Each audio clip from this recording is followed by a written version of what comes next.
Good morning, good afternoon, and good evening, everyone. The European Youth Parliament for Water and the International Secretariat for Water have the pleasure to welcome you to this workshop on the global water quality challenges in the framework of the wonderful Global Youth Summit of IUCN. Thank you all for joining us. My name is Hasmik Barsegyan. I'm joining you from Yerevan, Armenia, and I'm the president of the European Youth Parliament for Water. This workshop is dedicated to fostering the understanding of the global water quality challenges, guiding youth to take action locally and globally, and giving the floor to youth to share their views and stories related to water quality. Next slide, Elisa, please. Yes. So here you see the agenda. And in the first part of the workshop, we will have presentations on water quality actions on 3 levels: research, local action, and advocacy, and with our wonderful speakers.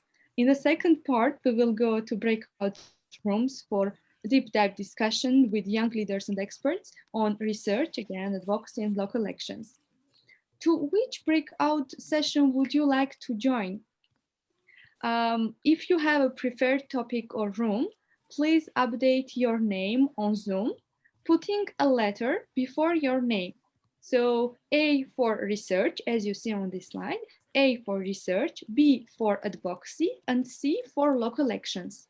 So if you prefer to join the breakout room on research, you just rename yourself on Zoom, you put A and your name. So in this way, our team can assign you to your preferred breakout room. If not, it will be a surprise for you where you will appear, and I think it will be like it will be very interesting for you to have the discussion in the breakout rooms. You will be very actively involved in discussion. So if you have questions, please write your questions in the chat.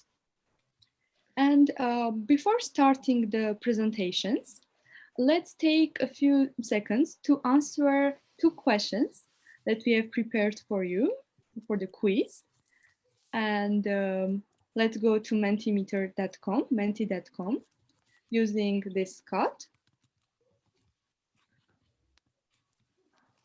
There's 86416811.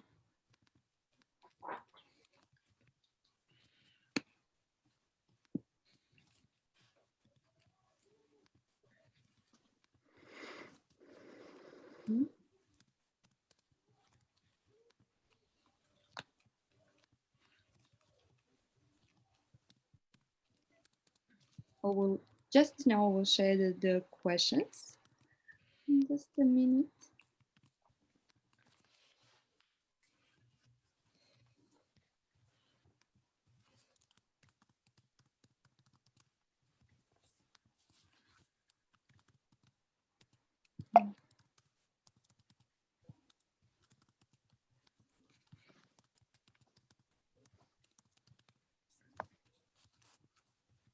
Do you see my screen with the question?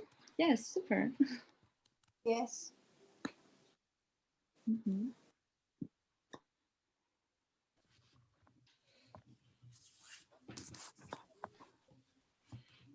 Mm-hmm. What answers we have? The first question is, according to you, what are the main sources of water pollution? And here we see big agriculture, industry, humans, untreated wastewater, climate change, eutrophication, pesticides, households. Oh, it's moving so quickly.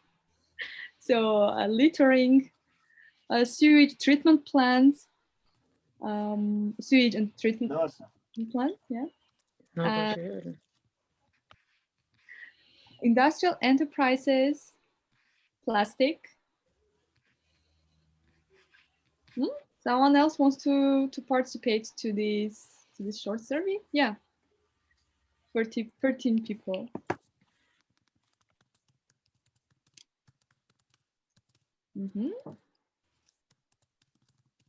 we go to the next question.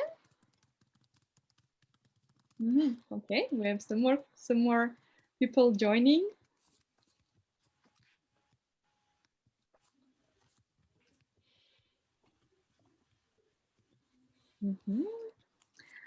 Which new answers we got here? Yeah, we see that humans, agriculture, and industry are taking the lead, according to our participants. And well, if you are ready, let's go to the next question.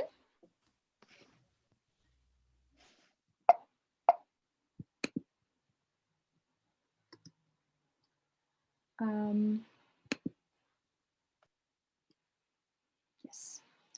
In your daily life, would you rather drink bottled water or tap water? So let's see who is doing what.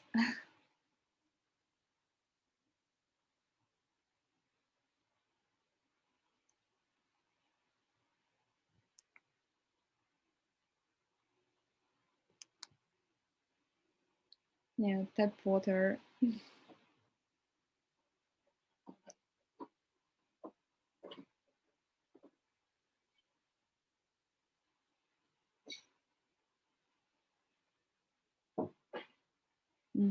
14 people answered, and 15. Yeah, and we see that tap water is we have more users of tap water than bottled water. Later in the workshop, you will see why we ask these questions, because the presentations and the discussion is linked to these questions, and it is very interesting for us to see the habits of our participants.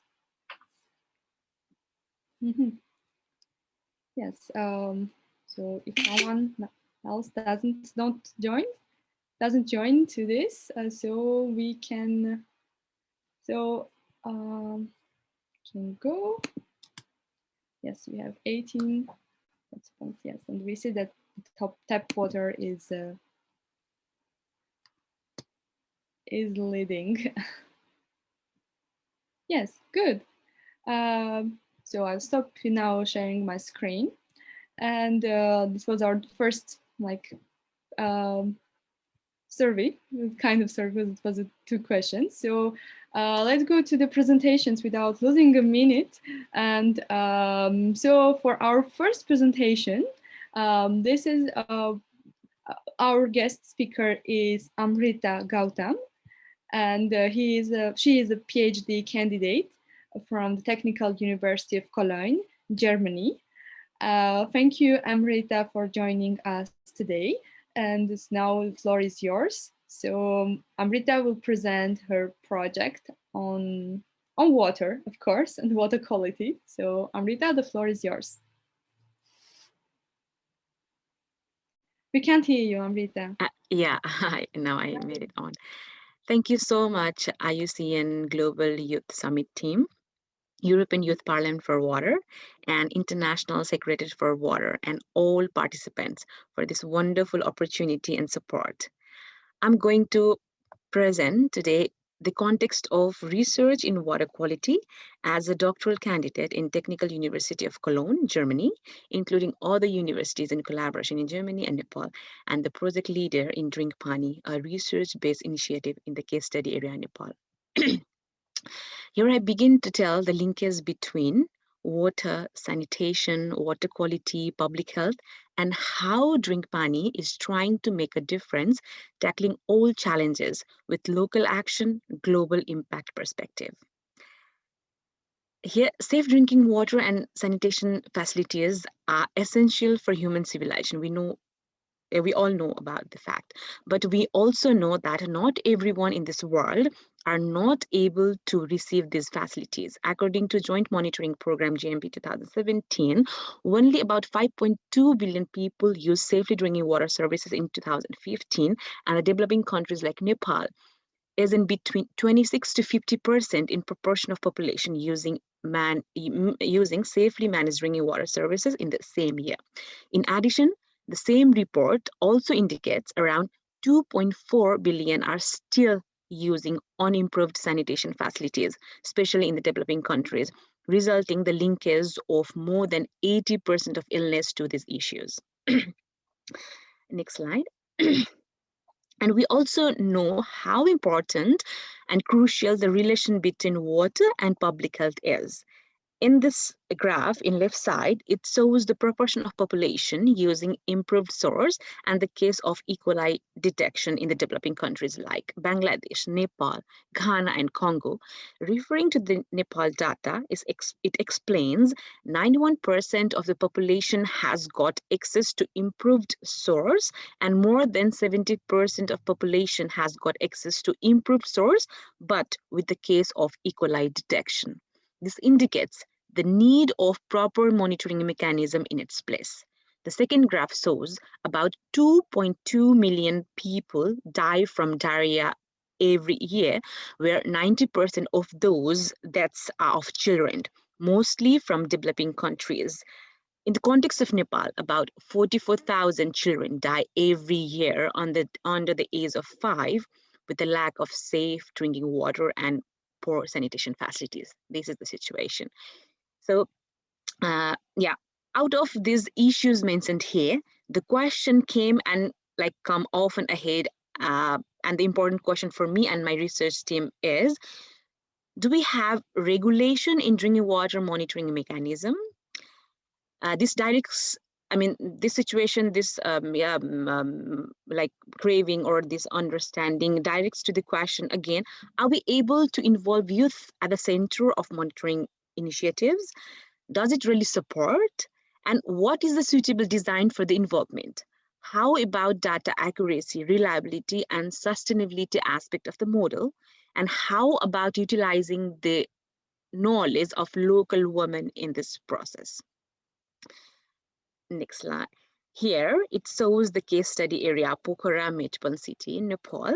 Many of you who are here, the participants, may have known about this place or have visited the place too. So yeah, this was just about like telling you where the case study area lies. Next slide. Talking about the objective, it intends to bridge the gap between water utilities and communities in information flow on water supply and quality, with youth as key actors and ICTs as the main tool to navigate the path to reach policymakers for evidence-informed decision making. That's what we have been doing, we have been targeting, we have been envisioning in Drink Pani, which is the research-based initiative that I have been doing since some years in my doctoral research. Yeah, here it is about a working methodological approach. It would be complex for me to define it in detail in this limited time frame, but about the main section here, the youth-led participator sensing model to support in surveillance monitoring, where water utilities lack the sufficient and active manpower for regular monitoring.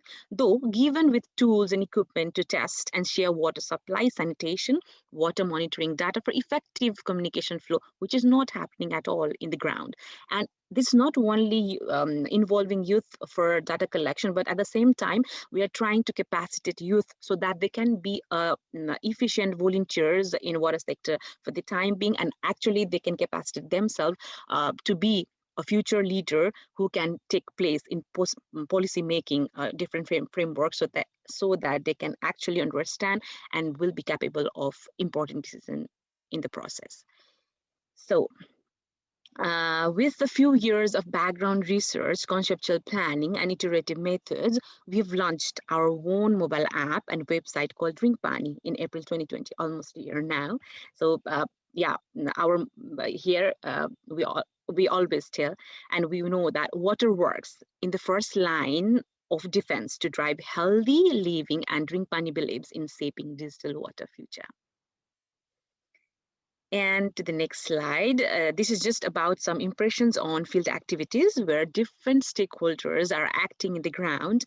And here, young water volunteers from pilot Drink Pani clubs in Pokhara Metropolitan City are taking the lead for monthly water quality data collection and reporting within our model for the local water supply schemes and the community. Next slide. Here is again a glimpse of initial findings where we can make some sense of water quality data collected by youth in the field with prior training given to them and regular team expert consultation like boot camps and different workshop they are they are experiencing in the real time, and we are in the process of analyzing the data accuracy and reliability in paired experimentation methods. So this is ongoing Dr. Risa's ongoing work in the field, and we've been trying our best to understand the condition, as I have been saying, what are our objectives, how we can derive these objectives from the methods, and how we can use these results for a good solution in the area so that we can actually support for the solution to solve the problems in the context. And this slide, it shows how global pandemic has impacted our field work and how we are trying to cope with it, not losing the momentum of work targets and long-term vision in supporting water supply and quality monitoring to enhance reservoir security. This is one glimpse. This is just one glimpse of how we are trying our best to use digital methods, like giving boot camps to students, like trying to involve them in different sessions of informing about the situation, trying to encourage them how they can, being at home, can collect data from mobile app, like about the local issues, sending stories in the form of like our guidelines, and how they can actually be a part of like opportunity which is being posed by this pandemic. And we are trying our best to understand these challenges and trying to utilize this challenge as an opportunity, and we are looking forward to work in this context so that we can make some change from the ground level in local action, but in the global perspective. And thank you so much for your attention. And I'm here to receive any kind of feedback. And due to the time, I may not be able to answer everything here, but you can contact me later. Thank you. Thank you very much, Amrita, for this very interesting presentation. Let's see if there are some questions in the chat. So Nivedita Singh is asking if you can define digital water. Thank you so much, Nivid, for this very meaningful question. When we are talking about digital water in different like platforms and different media these days, this means that how we can translate different data to information with by using the digital tools. And that's why it is not only the manual system that we have to rely on, but we can go for the digital systems. We can go for the automation so that the life can be easier. We can solve real life problems with the digital solution, and we can actually capacitate our resources. That's how we've been defining. And yeah, that's how I am also utilizing the understanding of hydroinformatics, especially in the context of utilizing mobile apps or water quality sensors in this context, and also preliminary digital platforms like website, also making it research platform for learning, not only for data collection, but at the same time learning. So this is how we are trying to define this process. But this topic is vague, but this is how we can define in this limited time. Thank you very much, Amrita. So yes, so as I see, we don't have any other question on this moment, but feel free to write your questions, and after we will find the moment to ask this question to Amrita. Otherwise, Amrita will answer you in the chat. And if you want to join the discussion on research with Amrita, do feel free to join to the first breakout room, A, research. And if you have a preference to that, it's just a reminder to rename your name on Zoom, to put A, then your name. If you want to join to research breakout room, if you want to join to advocacy with B, and local actions with C. So let's go to our next presentation. We have our guest is Jacob Bossard. He's the CEO and founder of Bossack company. And Jacob will tell more about the company and his vision and his team's vision. So Jacob, the floor is yours. Thank you, Hasmik, and thank you for the opportunity to be with you guys. It was a bit short notice, so I've tried to set something together, put something together. I'm going to share my screen, and you should be able to see it now. Okay, so I'm going to present you. I'm going to try to keep it short. So Bosik is a company, a sustainable water company, and it really focuses on decentralized drinking water supply. You all know these numbers. I think I don't have to explain you guys what a challenge we have worldwide in providing clean drinking water to people. 2.2 billion people, numbers were said before, do not have a good access to clean drinking water. About 850 million people never have access to clean drinking water. So huge challenges. And 80% from all the water that we use as humans is discharged to environment untreated worldwide. So that's quite a lot. The company itself, I'm going to go into two aspects of the company. So we have three divisions. It's consultancy. It's mainly Belgium. We help companies to save on water, economize on water, water reuse, all this kind of stuff. But I want to go a little bit deeper in the technology part, what we do, and also the concept of our premium bottled water. It doesn't really sound sustainable, but I'll explain you what exactly we do. The company, yeah, we're children of our time. Basically, sustainability is a driver for the company. Impact is a driver. So this is a main value, but it's also, for us, sustainability is not only the ecological aspect, it's also the economic value creation, because you will find 2 or 3 clients that want to invest desperately in a sustainable solution, but if it's not economical, more viable than the conventional solution, they will not buy it with you. So you really have to make sure when you put a sustainable solution into the market, that's also from an economic point of view viable. That's what we believe with sustainable solution. It's a lot more than just the ecological relevance of the product. And social impact, of course, if you provide drinking water, then you create a huge social impact. But we try to maximize that by donating 10% of our profits to our own managed nonprofit organization, which is called Water Heroes. And Water Heroes provides our technology for free to communities around the world for providing drinking water. So I'm going to go a little bit deeper into the technology. So what exactly is that we do? We provide drinking water, but we do that in a decentralized way. So in the normal way, the way it's most known is a centralized provision of drinking water. So a big water factory, and then you have a city around it, and everybody supplied through a network, which is of course the best solution for highly dense populated areas. But if you don't have that and your village or your community is a bit further away from these factories, it's very expensive to put piping to the ground. So it's very expensive to provide clean drinking water. And on top of that, if you transport water over long distances, you don't have good quality at the end of your pipe. So you still have to clean it again. So that's why we go to decentralized solution, because of the 2.2 billion people who do not have a good access to clean drinking water. 80% of these people live in rural areas. And it's exactly for that these people that we make solutions. So we make solutions that provide drinking water on site. These things you see behind me, this is what we actually produce over here on the slide. So you have smaller units, you have bigger units, and we have even more bigger units. So we provide drinking water with 100% renewable energy. These are with solar, but we also use wind or hydro energy.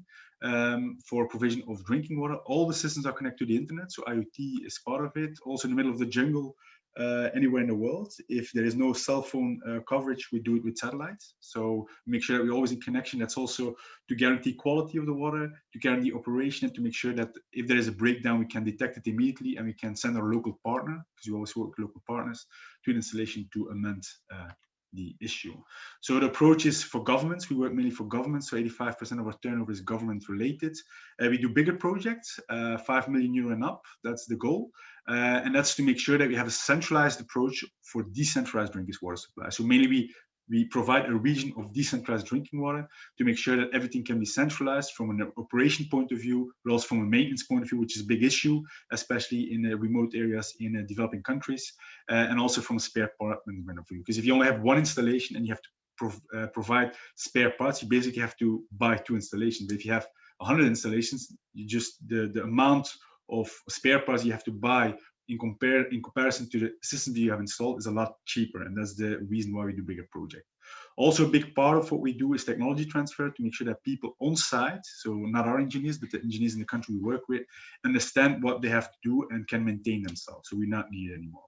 We also make sure financial inclusion, meaning people who don't have a bank account can also pay for the water, which is important in a lot of countries. And because we oblige governments that people pay for the water, although it's a human right, we do believe that people have to pay for water. Food is also a human right, you also have to pay for that. So we don't believe in free water, but people pay for the water is also an economic return within the community. And that's what we try to set up with governments. I don't have to explain you this, I suppose. SDGs, very important in what we do. Another aspect of the company is just more an ID. We have one client in South Africa, but it's more, there was a question about bottled water. In Europe, about 80% of people do not trust the water from the tap, which is a huge amount. So people will keep drinking water from bottles, but of course, it's very unsustainable. About 1 million bottles of water are sold worldwide per minute, and it's plastic in general, of which 90,000 bottles are recycled, 210,000 bottles are burned, and the rest going to landfill and the plastic soup in the ocean. So it's a big issue. So what have we done? We now focus only on high-end hospitality. We set up a small water factory with our technology on site. We're gonna strip the water from everything. So it's gonna be pure water, and then we're gonna add minerals. So we have technology developed that we can add minerals.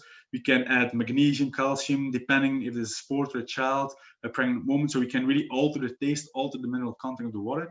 And then we're gonna bottle that water in glass or metal. And we're gonna cap and seal it. We're gonna provide it to the clients in hotel. Clients gonna drink it, the bottle comes back, it's cleaned, rinsed, refilled, recapped, resealed.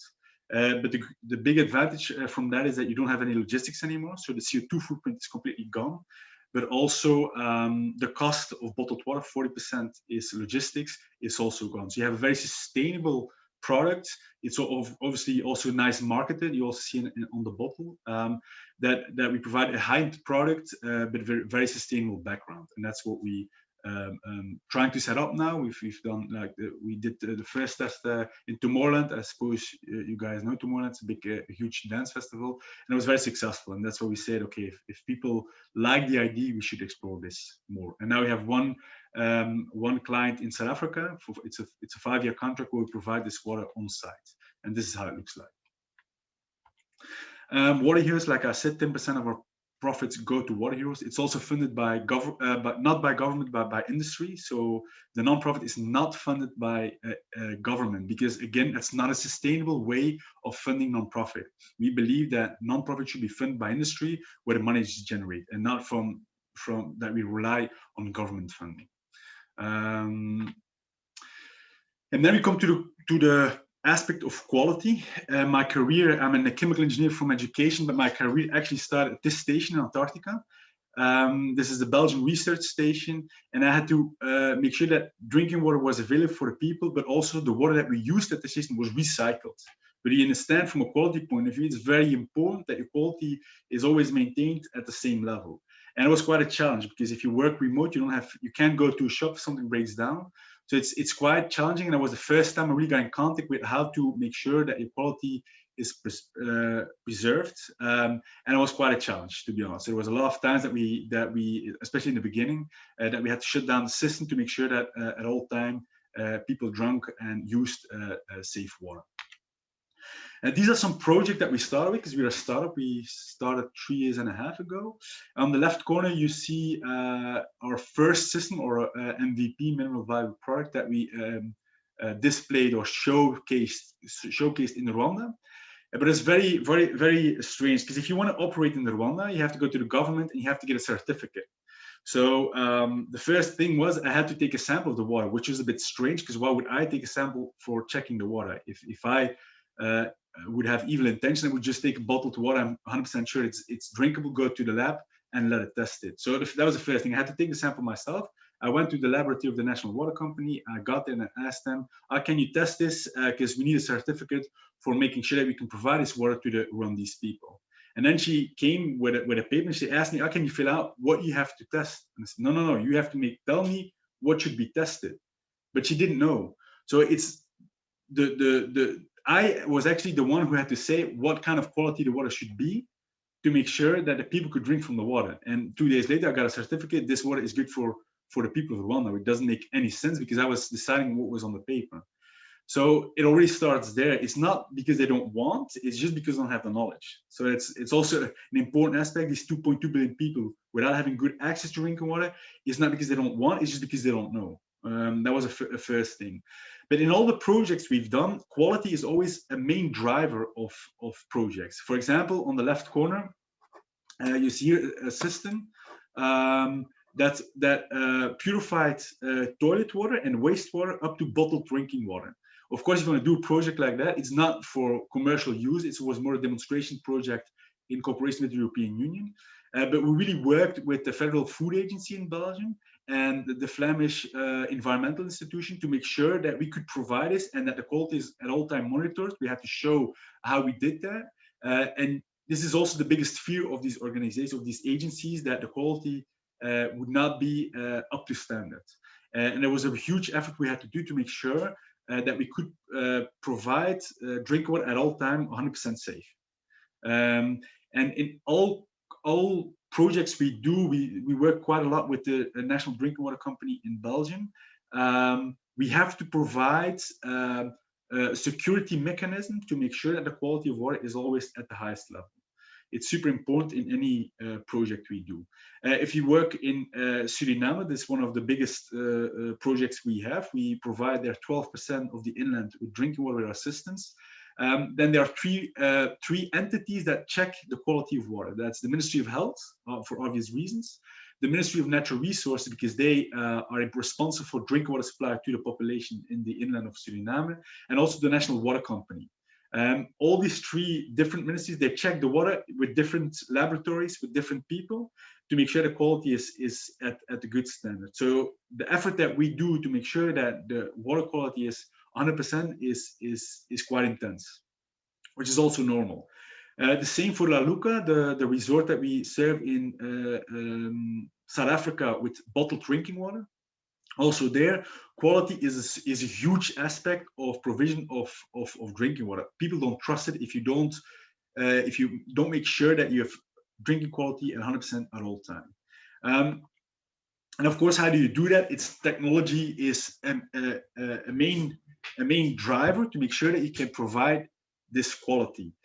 So we have developed sensors ourselves to make sure that we can provide drink water at all time, 100% safe. We test that with other companies to make sure that the sensors works, obviously. But there's a lot of effort going into that just to make sure quality at all time is a good one. For example, disinfection also a huge part of making sure that you always have high quality water. We use LED UV. It's a new technology. It's not a mercury lamp, so the mercury is gone, so that means also more sustainable. You also have the full capacity from a technology point of view. It's very good, very robust. It's just quite expensive, but for us, it's the ideal technology to work with. We also work with electrochemical process for disinfecting water. There's a lot of technology around it to make sure that drinking water is at high quality at all time. However,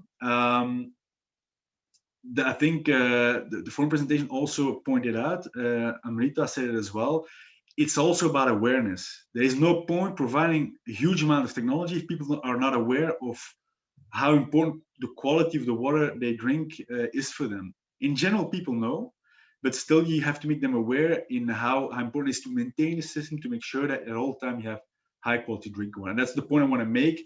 Quality is the main driver for drinking water projects worldwide. And the key for success is really in that quality, but awareness is super important if you want to start making sure that people have good quality drinking water. And with this, I want to with this, I want to end my presentation. If there are questions, feel free to ask. Thank you very much, Jacob. It was very, very interesting and to know about your work and about your vision about the quality of water. And we have a few questions here. We can quickly answer these questions. So first one is from Andrea Martinez. For how long BOSAC has been operating? So we started off in June 2017, but we developed our product for about 2 years, and we signed the first contracts in 2019. And since we really 4 or 5 times factor growth per year. So it's going quite fast now. Since 2019 to 2021, we're growing at a very, very fast pace. Do you have another? We have another question asking from what is the maximum capacity of the BOSAC system for Habitat? And question, if the project is now going on in Rwanda, how affordable might be that for that water by locals, for locals? So the first question was, I'm sorry, I lost the question. The question is, what is the maximum capacity? Yeah, the maximum capacity. Yeah. So we, the goal is communities between 50 and 2,000 people. So this system in our back is about 5,000 liters per hour. The thing is that if you provide drinking water for communities, for example, in Suriname, they don't need 100 liters per person per day. They only use about 20 liters maximum per person per day. Officially, we had to provide 60 liters per person per day, but they don't use it. So that's the first thing. So the focus of the company is between 50 and 2,000 people, because if you go to bigger communities, then you can already speak of a centralized drinking water supply. So that's the reason why we maintain our goal between 50 and 2,000 people. Another thing in Rwanda, it's actually a good question, because sometimes people think there's no willingness to pay. Now, people are very willing to pay, but you have to provide, again, good quality drinking water. If you cannot provide that, people are not willing to pay. But for example, in Rwanda, Suriname, if you would calculate the price they pay per cubic meter of water, they pay more than they pay in Belgium. In Belgium, we pay about 4.5 euros per cubic meter of water. In Suriname, they pay 5 euros per cubic meter of water. So in Rwanda, the same. But why can we ask that price? Is because in Rwanda, they don't use that much water. They use it only for drinking. And it's not us who sets the price. It's actually the locals who set the price. We just ask them, how much are you willing to pay? How much is acceptable for you to pay? And it's in that dialogue that we make sure that it's a buy-in for the price. And if they say that's what we want to pay, that's what they pay. And that money doesn't go back to BOSAC, it goes back to the community to make sure that they can maintain the system, but also they have some extra to invest in other things within the community. So you have an economy-based setup of drinking water, which also is a success for a sustainable supply of drinking water in the long run. So that's why we do that. But the price is, in general, not an issue. Thank you very much, Jacob. I see there are some other questions, but we don't have a lot of time. So now Jacob will answer to the questions in the chat, please, if there are some more questions. And now we can go to the next presentation. Our next guest is Laura Malikova. Laura is chairperson of the Association for is a chairperson of Association of Practicing Ecologists in Kazakhstan. And today, Laura will present one of their great projects. And Laura, the floor is yours. I can set the video first, or you want to?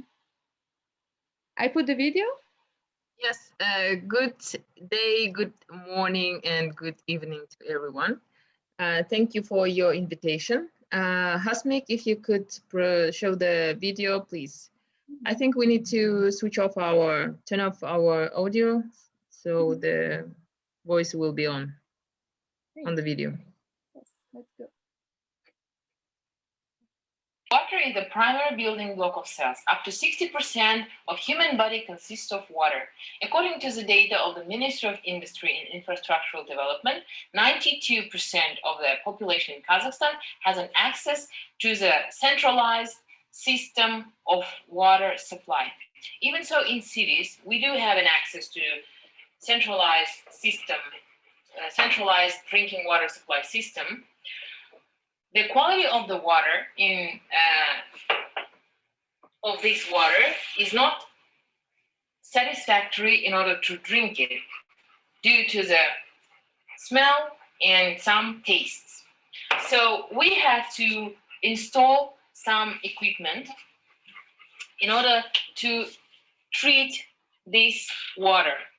And now we can drink this treated water.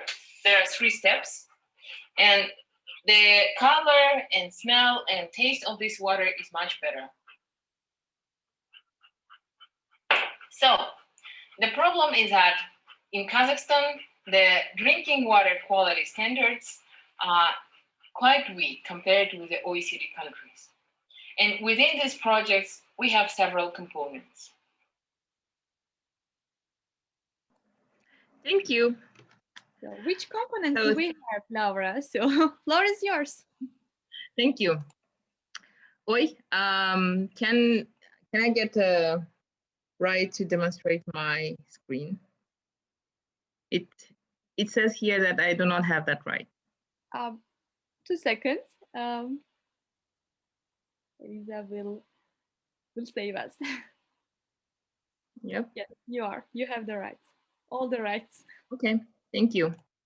So that was me in the video. We've last year we've applied for a small, very small grant that was given by the organization Youth for Climate and Water.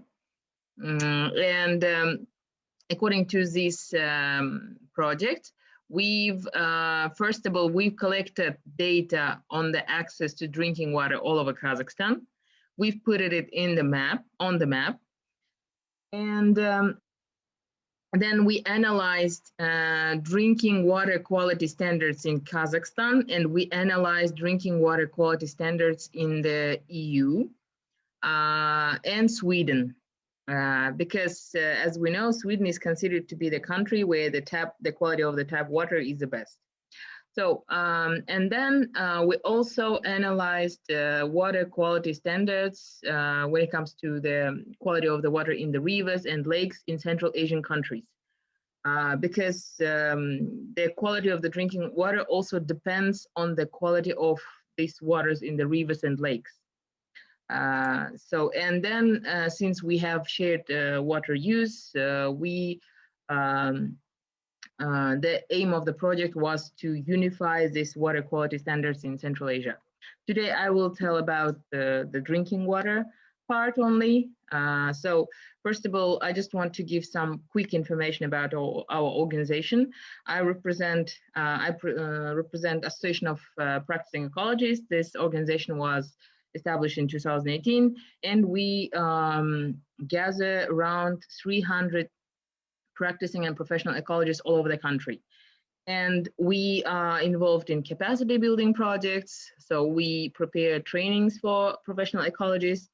We participate in the decision-making process in the parliament, in the ministry. We help young ecologists to find a job. We regularly work on raising public awareness on environmental issues and international cooperation. So here, what we do when it comes to environmental policy, we participate in this process. We send our offers, our norms. And from 2018 in Kazakhstan, a new ecological code was developed, and we took active part in that. When it comes to raising awareness, we also organize regular meetings with students of the universities. We tell them about different trends, changes, and news that is happening in the environmental area.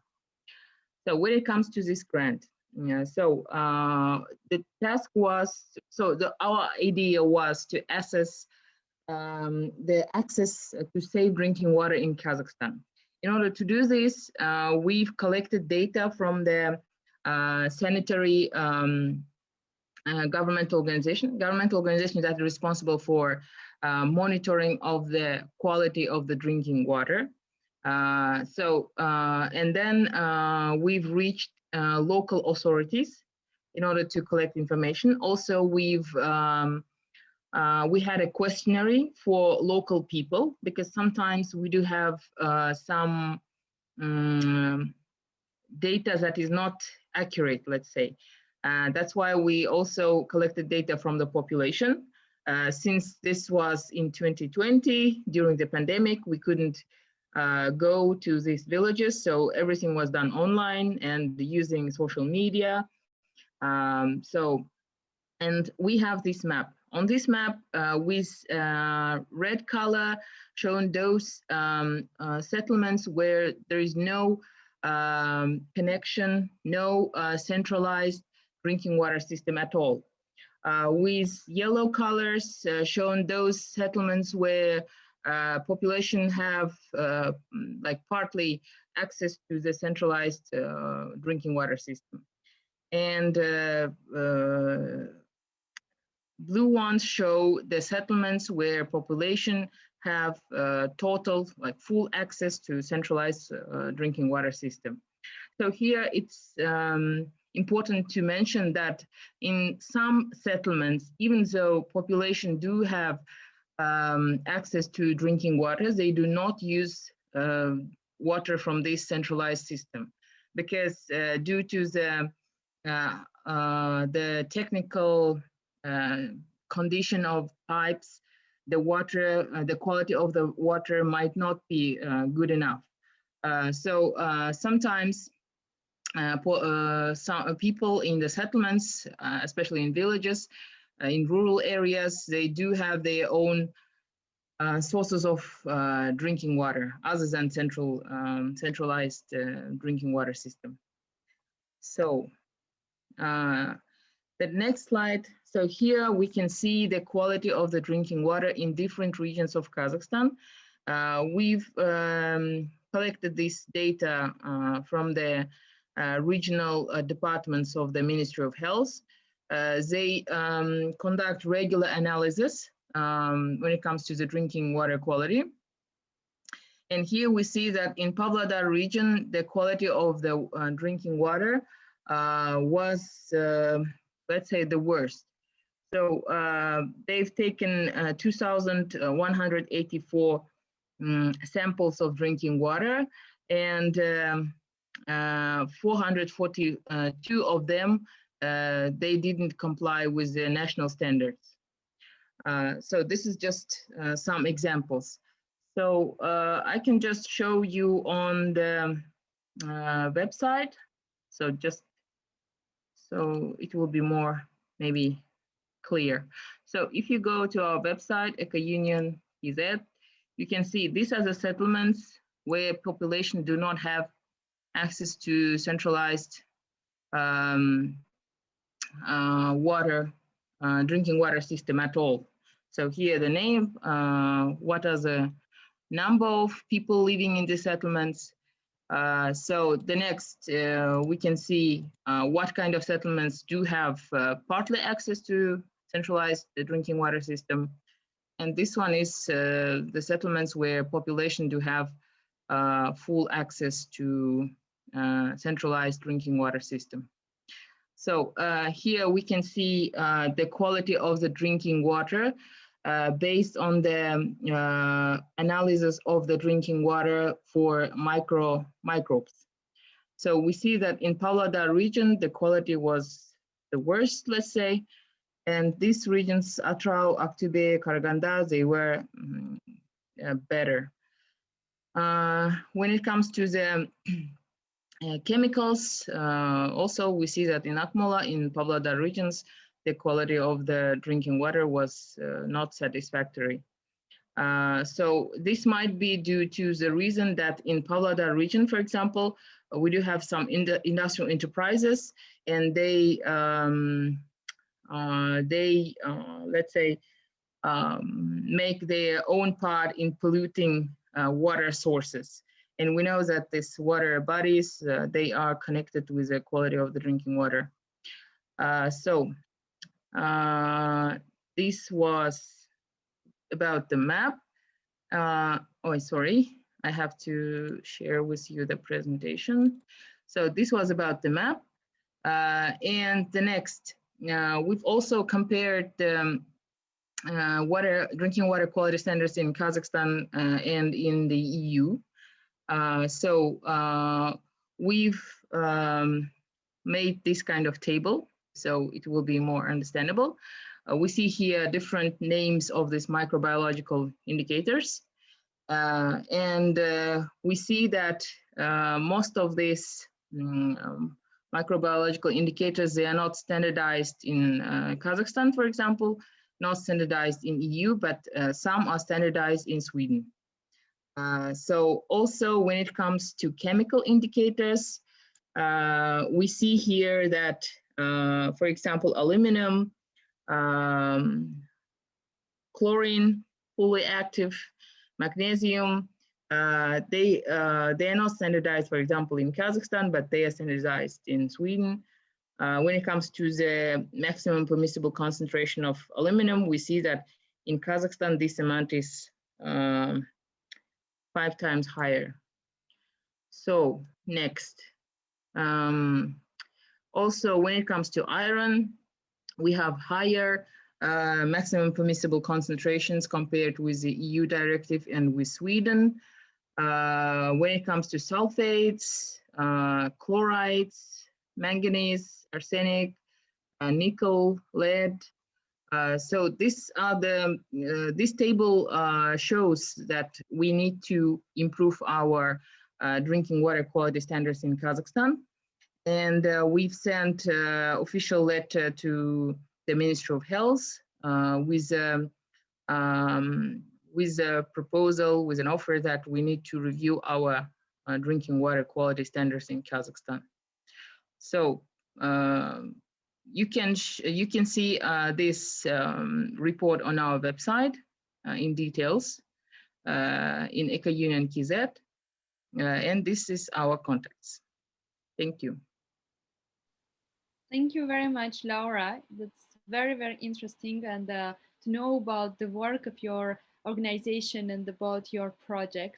I think that this kind of project can be replicated in other parts of the world to raise awareness for advocacy work that you do in Kazakhstan. So, really, congratulations for that. I'm very much impressed with your work. Thank you. We are always open for cooperation. If you have any question, if you want to replicate this project in your country, we are always open. You can send us questions. We can give you guidance how to do it. Thank you. Great, Laura. Thank you very much. So we'll check if there are some questions in the chat, but as I saw, yes, our participants are. Yes, they have one question. The participant is asking to share your contact. Maybe you can share it in the chat. Yes. Yeah, sure. We can share it like this if it's okay for you, and we will write you in the chat as well. Great, thank you, Laura. Thank you. So yeah, so we'll go to the other part of our agenda. So I'll share my screen. And for the next presentation, yes, so the next presentation is about a project, about an initiative in the framework of the World Water Quality Alliance. So if you see my screen, let's go ahead. Oops. Yes.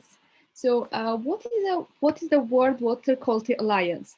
So this is a voluntary and flexible global expert network of expert practitioners and policymakers, and this with other stakeholders as well, with the motivation to assist the global community in addressing key water issues of social, political, and environmental concern.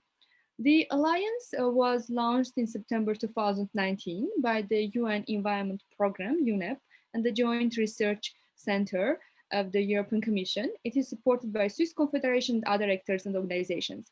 The WWQA provides evidence-based assessments and pathways and examples of scalable solutions and innovation on water quality issues. Among other things, they adopted resolution calls for better data collection, water monitoring, and technologies to recycle and reuse wastewater. So the WWQA brings together a wide range of expertise in fields of water quality, science, technology, innovation, governance, and diplomacy to seek solutions to translate science on water quality into action. So where is youth in WWQA? So WWQA consists of various workflows such as thematic commitments, initiatives, and expert groups. The European Youth Parliament for Water is a part of a core team of a social engagement platform that you see here I put it in violet. So to support youth-led organizations to participate in the actions of this platform.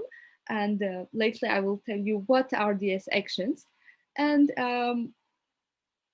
as youth of this, like as active youth of this social engagement platform, we want also to create another platform, like especially dedicated to youth engagement platform. So social engagement platform is open to different organizations, and but the youth of the social engagement platform wants to create another platform especially dedicated to the actions of youth, and to combine youth efforts for world water quality worldwide, highlight youth role and community level impacts. Later, my colleague Joanna will talk more about this initiative, especially youth engagement initiative. And so what is social engagement platform? Um, the WWQA, through its social engagement initiative, promotes transparent, multi-stakeholder processes. The objective is to create a mutual trust between all social sectors, leading to broad awareness of global and local water issues, to build local collaboration and co-creation of relevant actions, which will result in progress along a pathway that's wide enough to encompass the needs of all. There exists a need of promote, disseminate, and implement global policies regarding water-based issues. This can only be achieved if regional and municipal administrations are involved. Local governments have a unique ability to ensure practicable initiatives and progress based on inclusive co-creation at the local level involving all elements of society. Um, so, well, so WWKA wants to involve both local governments and all members of civil society, supported by the scientific community in a global initiative. The initial step will be to support actions designed to increase awareness among the general population, which will lead to local interested people being given a crucial role in the development and implementation of water quality-based actions. So what is Local Water Forum?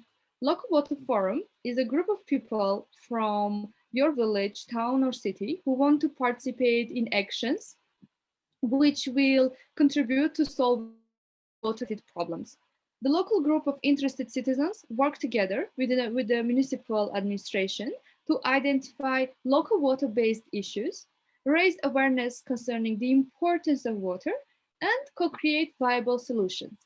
So this local water forum is led by an organization. It can be a youth organization, it can be private company, it can be university, it can be all kind of organization, even just a group of people. It can be like that as well. So we have different steps to follow. Like for the first step is, so this forum is open to everyone. And like in the first step is idea submission and community discussion, then idea refinement, then community voting, and then making the plan a reality. So, yes, why? Well, as I told you, everyone is welcome to join this local water forum. It is open to all citizens, and well, let's see why it's needed to be involved. So when you involve, you join a worldwide network and a truly global initiative based on a shared vision of future sustainability. You obtain a more integrated, inclusive picture of the causes and effects of water quality issues. You ensure that a well-meaning solution does not harm the interest of others, making the original problem worse. It is the opposite, that you can together, you can solve the problem. Promote new local policies within an inclusive decision-making process of cooperation that will increase local support for solutions and measures. Also, for creating local water forum, you address local issues, but with international technical support from both scientists, and other similar groups from around the world. Of course, you receive international publicity of your progress, and you open a broader potential for financial support because you will be in the umbrella, under the umbrella of WWQA social engagement platform. So what are our next steps? So as next steps, if you want to be the leader in creating a local water forum with social engagement platform and addressing a local water issue, contact us and we will guide you. We are looking for local government and interest groups who, with the full support of WWK social engagement team, want to take a role in the global issue of water quality. Of course, you will be assisted in creating your local water forum, and you will be invited to report your activities on a regular basis. And of course, you will participate as well in virtual meetings in order to meet other groups from around the world. And because right now we have already like on the map, we see already our local water forums, and they are everywhere, from Africa to Asia to Latin America. We have local water forums everywhere. And with your participation, you will be making a real difference in meeting one of the principal challenges of the 21st century. So yeah, you can, if you want to start, just fill in the form. I will put the link in the chat, or contact the head of the social engagement platform, Richard Ellman, or Ranjiku, so they can guide you. So this is all from my part. So I will stop share my screen and I will share the link in the chat. Oh, I see here some messages in the chat, maybe some questions. Let's see.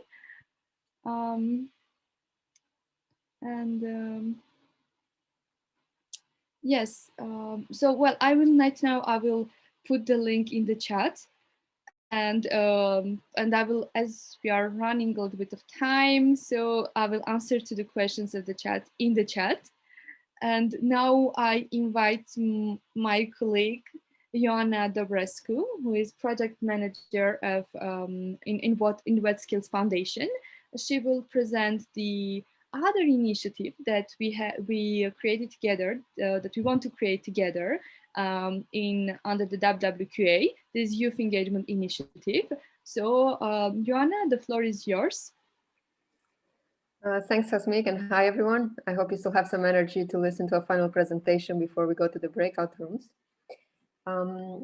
Well, as Hasmik already laid out the field for me, what I'm going to present is a new proposal that we have created together for a dedicated workstream on use under the World Water Quality Alliance.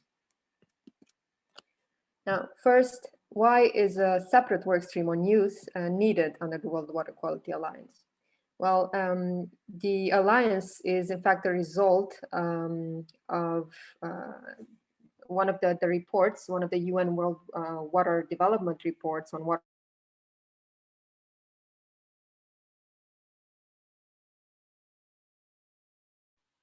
Ioana? women and children. Can you still hear me?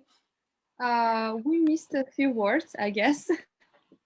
Okay, I hope it's going better now, or maybe you can, if you stop your video, your own video, it will make things I easier. hope so too. Yes, you have Let's see.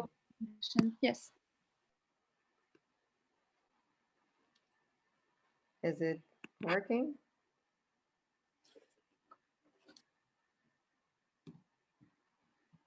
We see your screen. Right now we don't hear you, but if you tell something. Okay, I'm not sure if you can hear me. Can you? Now, yes, we do. Ioana?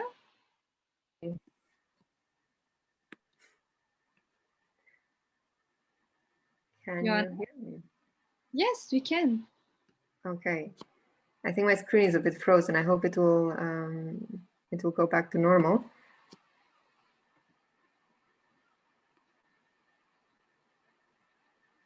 Can I get a reaction? Yes. So, Ioana, we see your slide, which is why youth. Okay. We see your photo, like your own video that is frozen. And right now we hear your voice. Right, because it's stuck. Okay. Awesome. Well, oh, I think it's working now, right? Yes, super. Wonderful. So I'll pick up again. Well, it's known that the effects of poor water quality mainly affect the poor women and youth, but it's this last category of youth and young people who inherit both the consequences of environmental crisis and the challenges to find solutions. It's also it also makes sense from an economic perspective, thinking that 3 out of the 4 jobs worldwide are water dependent, and at the same time, a very large share of the youth workforce is unemployed, with between 30 to 40% of the youth workforce, so that's between 18 years old and 24 years old, that are currently unemployed in countries like Greece and Spain. At the same time, in countries like the US, for example, in the last year alone, about half of the workforce in the utility sectors has reached retirement age with very few qualified prospects to replace them. So when we think of children's health, of youth unemployment, of low interest for jobs in the water sector, and also the aging workforce, we realize that there is a need to involve youth and for the youth to involve itself in decision-making and in finding solutions. But who are the youth that we speak about and that we want to work with in this new proposal? In the 2 pictures that you've seen before, those represented 2 very different categories of youth. So they were different both in terms of age, but also in terms of economic background, cultural background, and even geographical location. So what we aim to work with is with youth groups from all around the world in the first place, but also with 2 different categories in terms of age. So we differentiate between students, early career, and young leaders, and the primary, secondary, and even high school children. We aim to work with what you see in the middle, so the students, early career, and young leaders, because this is the stage in our lives that we have the highest potential for creativity, but also the highest drive to change things and the highest enthusiasm. But at the same time, we want to work with this specific category on actions that have an impact on the younger peers, so on the primary and secondary school children, but also on actions that have an influence now on decision making, so together with the senior decision makers. We have established so far 3 main objectives for our proposal on youth action for world water quality. And I will go into detail in these in the next few slides, but here you have an overview of all 3. The first one is to convene and catalyze youth's capacity to drive change. The second is to make water an attractive topic for youth to study and to work in. And the third is to create impact on water quality through local actions. Under the first objective, what we aim is to work with different youth organizations, as I mentioned, from all across the globe, to create a vision for ourselves, of course, related to water quality, but a vision that is actionable. So we want to gather narratives for valuing water and the quality of water from all across the globe, and to process and to amass those into one theory of change. So basically into a roadmap of how we as youth see our role into changing or improving the world water quality. Under the second objective of making water more attractive for young people to study and to work in, we aim to do youth for youth actions, such as designing materials for educational campaigns in schools, in classrooms, but also especially outside of classrooms, and also on social media. And this is my favorite proposal so far, the World Water Festival, which I like to describe as a normal conference, but much more fun. So the way we see it so far is as an event that's taking place simultaneously across the world, that can be organized by different youth groups on different continents, that has a very strong scientific and serious component, but that at the same time is also interesting and entertaining for the participants, where we want to make use of culture and entertainment and art to bring across messages that most of the times get lost in all the the tables and the figures with data. And under our third and last objective, we want to create impact on water quality through local actions. And that would be mainly realized by working together with the other work streams of the World Water Quality Alliance. It's always a mouthful to say.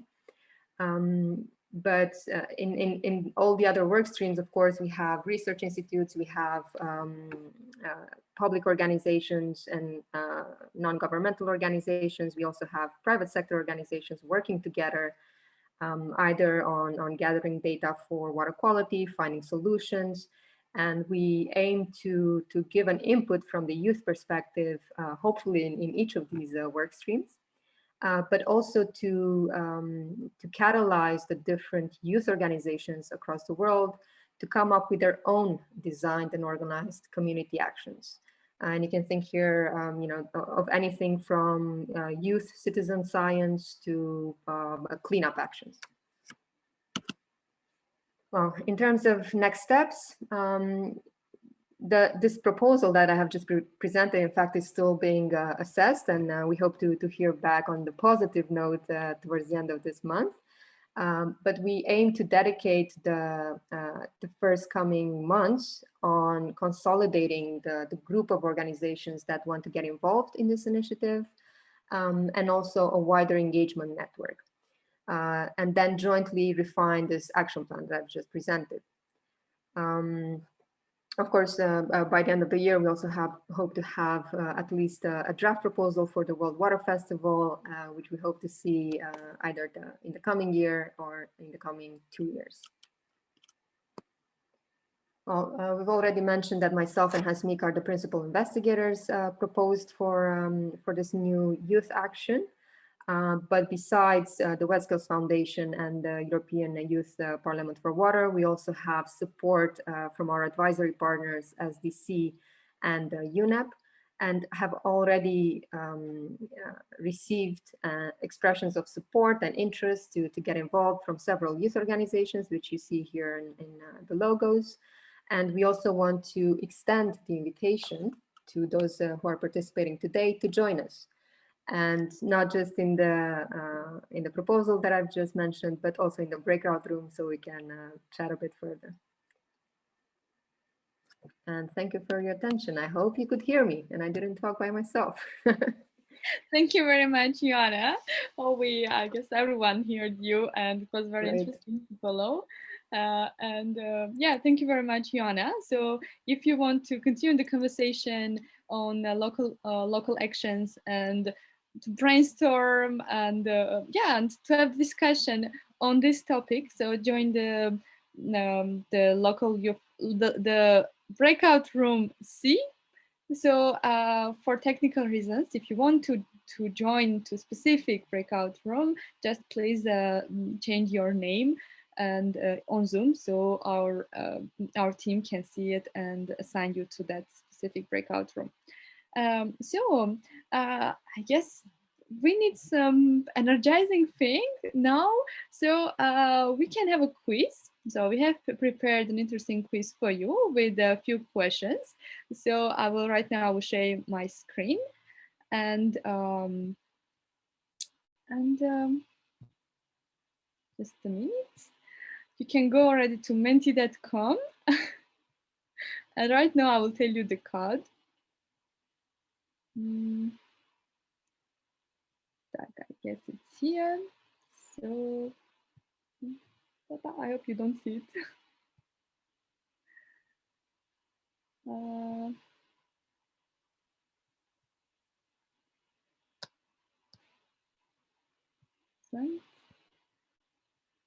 Yes.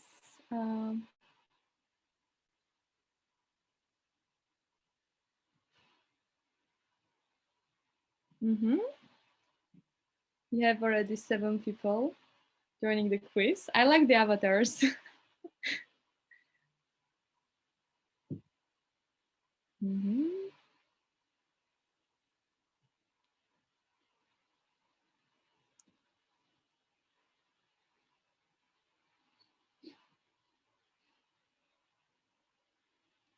So 10, 11, 12, 13. Great.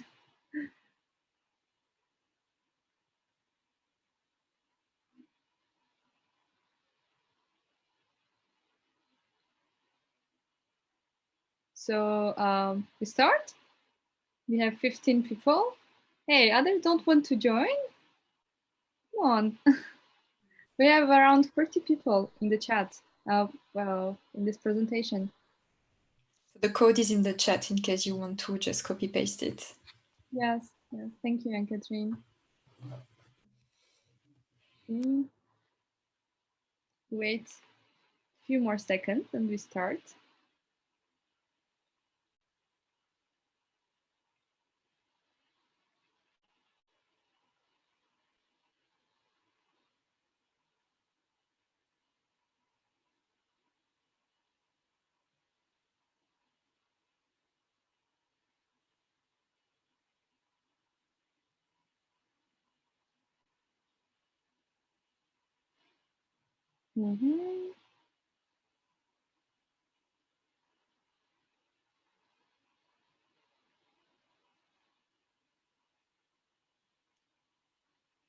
Okay. We start or, well, let's start already. 23.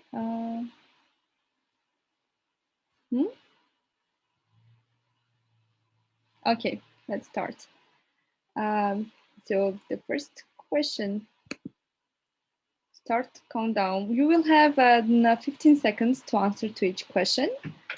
And so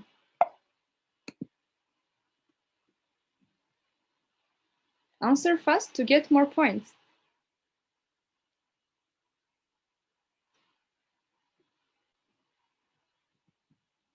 How much of the water on Earth is available as fresh water for drinking?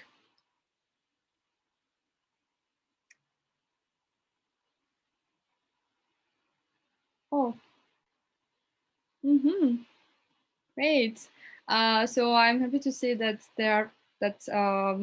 you answered it correctly. Yes, unfortunately, only less than 1% of water on Earth is available as fresh water for drinking. Well, this was it's an easy question. Let's go to the next.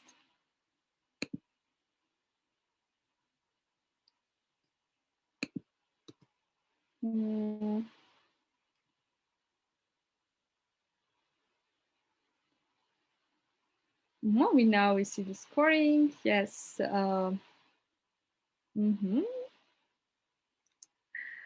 Well, let's go. And yes, the next question. If you answer fast, you get more points. So, according to you, how much of the wastewater flows back into the environment without being treated or reused? 8, 7, 1. Time is up. The results.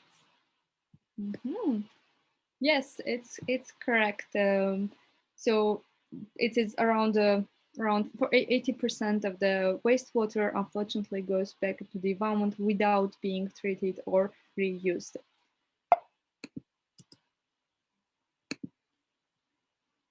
You can see now the scores. Yes.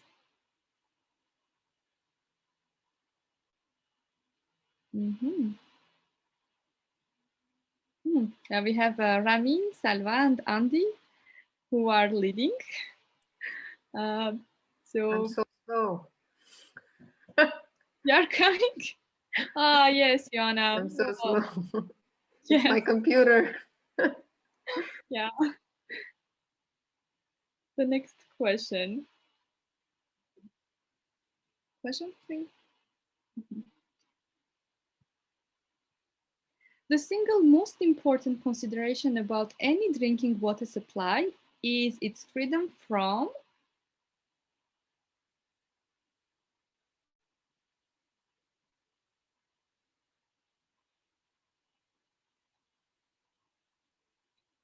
Time is up. Yes, the correct answer is that B, disease-producing organism, because regardless of its source, water can be susceptible to microbiological contamination at any time. For this reason, it is necessary to sample water periodically and to have it analyzed for health-related bacteriological contamination. So we see the scoring.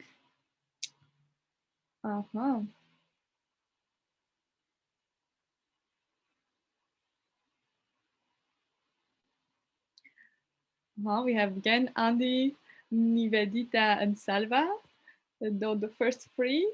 Yes, Joanna, you're not the last one. That your computer is working better now. That's great. I just got it right, but still the slowest to get it right. Oh. So the next question. Question 4. This is the last question.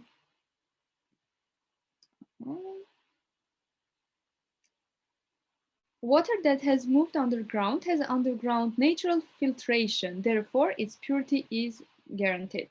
It's true or false?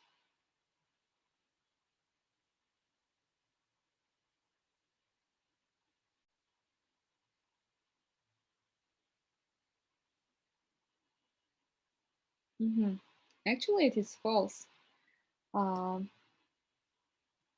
Because underground underground does typically undergo a degree of natural filtration that tends to move particles in suspension, including microorganisms. But in addition, the bacteriological quality of groundwater often improves during storage. But however, not everything it purifies. So we see now the winner. So it is Nivedita, a winner of our quiz. Congratulations, Nivedita, for being the fastest and answering to the right to the questions. So we hope to meet you in the breakout rooms. Thank you. So where are you from, Nivedita? It's just interesting. I'm from Australia now. My home country is India. Oh, great. And you put C, so we will meet you in the breakout room on local elections. Yeah, Joanna, we will meet her there. We'll have more deep conversation. So now we'll go to breakout rooms. Dear Elisa, are our participants ready to go? Yes, so I'm going to put you in the breakout room now, and then we'll see you back in the plenary in about 15 to 20 minutes. Yes, exactly. We have been cut right in the middle of the...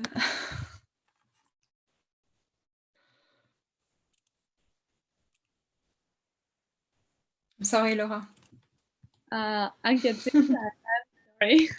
And Joanna as well. I guess, yeah, as we were out of time, so we set the time for breakout room discussion a little bit less. So if there are some thoughts to end or to continue, you can do it in the chat. And you can follow us, and you can follow the organizations that have been presented, and in the future we will have other discussions as well on water quality. So we wait everyone to come back, or I think everybody's back.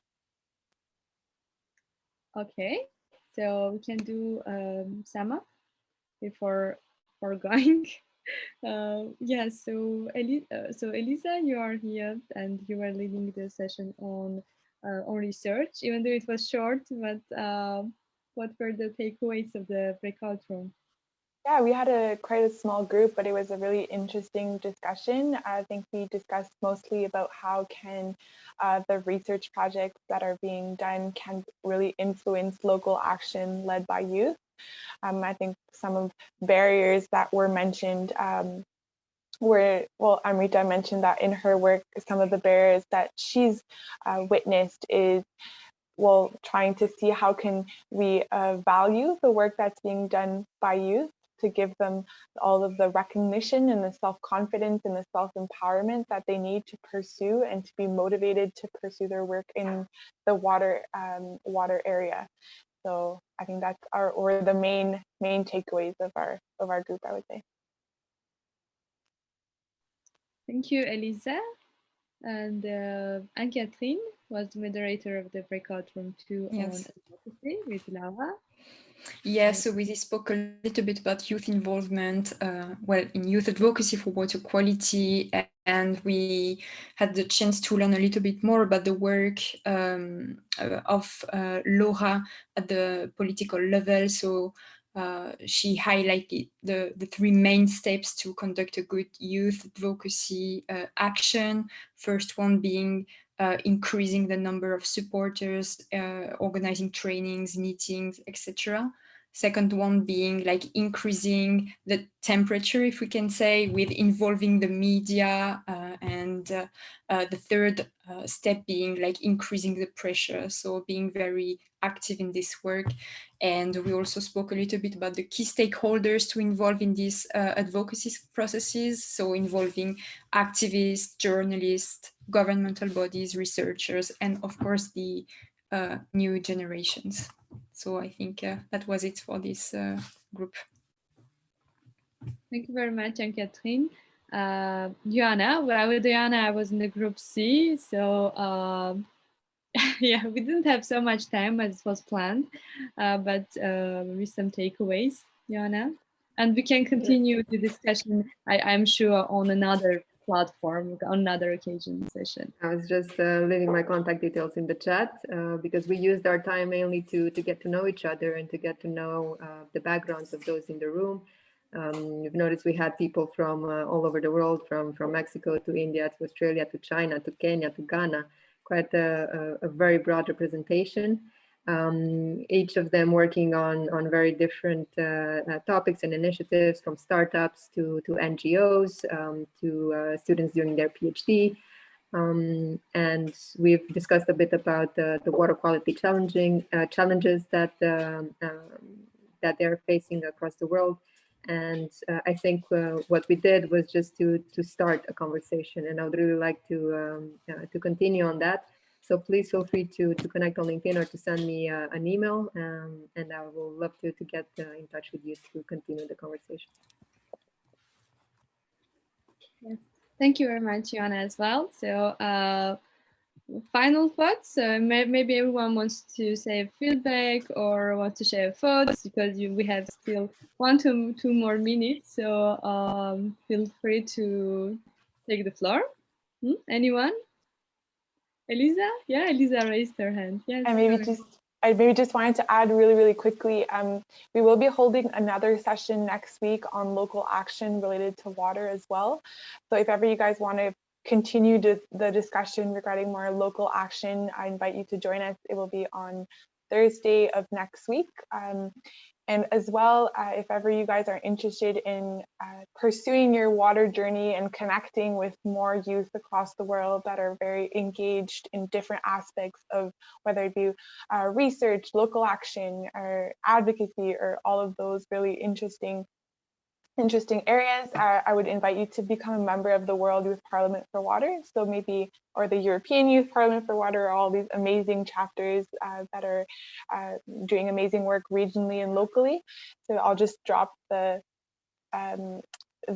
website here in the chat, and I would invite you all to check that out. Thank you.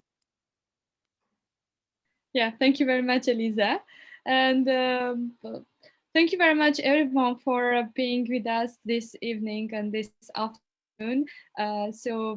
We appreciate all your inputs and your participation and the active participation. I hope you enjoyed the workshop, and hopefully we will meet again on the other occasion, or in the real life, or on online. So stay safe. And thank you. Yeah, and have a nice day, evening, night. Thank you. We look forward for cooperation. Yes, Exactly. true. Thank you, everyone, for this wonderful session. Yeah, Thank you. Take care. Bye-bye. Yeah, thanks for the session. Bye-bye. Bye-bye. Thank you. Bye.